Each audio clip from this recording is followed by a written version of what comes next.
I wanted to show you a little greeting routine with Max that we're doing with strangers. And I picked a stranger that's standing far away. I'm leading Max up to that person. See what I'm doing as I turn him away. If he'll take it, give him a little, you can give him a piece of cheese, or in this case it's a piece of chicken, which he dropped. So if he's really amped up, you know, he may not take the food. Is he eating it now? He is. I guess it was a chewy piece of chicken. See how I turn him away from the target? I'm calling that person. And give him a treat as I turn him away, like this. This is a tall person that Max has never met before. And he's not going to care about taking a reward from him. So in these cases, I could give this person a piece of chicken like that, or a really big piece, like several big pieces, and send Max over, but you know he's not going to take it. If he won't take it from me when he's nervous, greeting a new person, he's not going to take it from this person.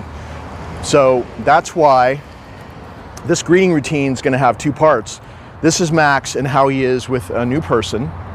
And then I'm going to show you Max with people he knows, because you need to practice this greeting routine with your family first and people he knows really well, if there's anybody else other than your husband and your kids, so that he gets used to the routine in the same spot, so that at some point you can intro him to people he doesn't know. But if I send him over right now, just offer this to Max. Go. Come. He's not going to take it and he's going to bark, right? Because he doesn't know this person. But sit. But if I, instead of sending Max over, if we just hang out here for a while and I do some training with Max and he gets used to this person's presence, I'll take this back, then he's going to start relaxing around new people. And you know, when he first came to us, that, okay, I'm going to sit here. Sit.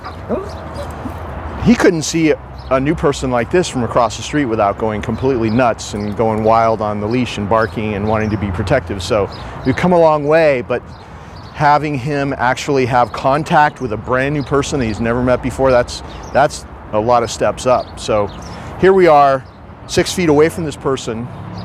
There's no lunging or barking or anything, but I think this is the comfort zone right here, where that comfort zone ends. So for a while, with new people, I do your greeting routine. This is your greeting routine with this particular dog, Max, since he's not quite ready to take a treat from a person that he's never met before, especially a guy and a taller person. That all matters too.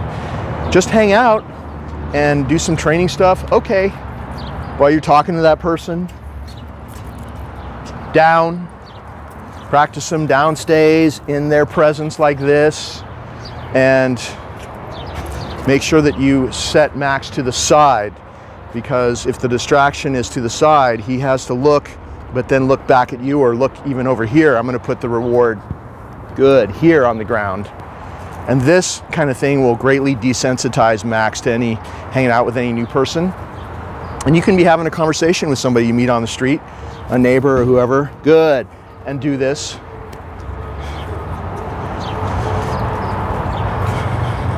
And every time you do this, he's going to be a little bit more relaxed around that person. Good. And then so maybe you do this for a few minutes. Okay, you release him. And you do a sit stay. Sit. Pacing in the other direction. And then you get to reward him from this side, the opposite side that the person is on. Good. See, he's always turning away from that person to check in with you, to look at you, to get paid. Good.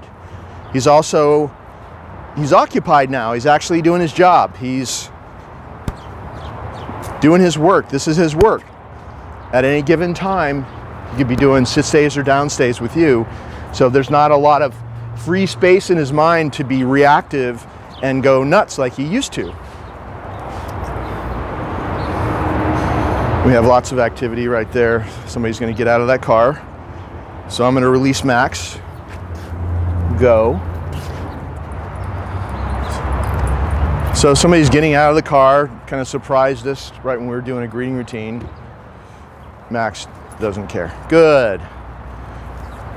So it's, you know, now that we practice so much in public, he's rarely triggered by anybody just, you know, farther away than 5 or 6 feet. But now we're getting to the up close stuff. And if you do what you just saw me do with new people like this, he's going to get a lot better sooner, and you'll be able to do the greeting routines with you know, where you actually send him to people and they can someday maybe pet him.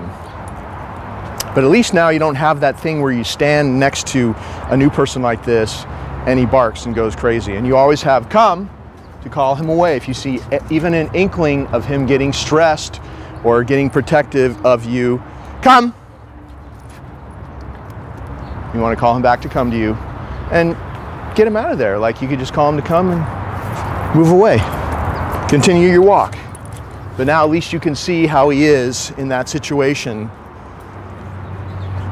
And it's definitely a lot more manageable now. Right now he's looking at somebody walking their little dogs on their lawn. I don't know if you can see it or not. But he's definitely relaxed around this person, doesn't care. And I think that having him stand here like a statue is extra intimidating as well. So good job. I know you're doing that on purpose. Come. Good. So that's our greeting routine with new people. Okay.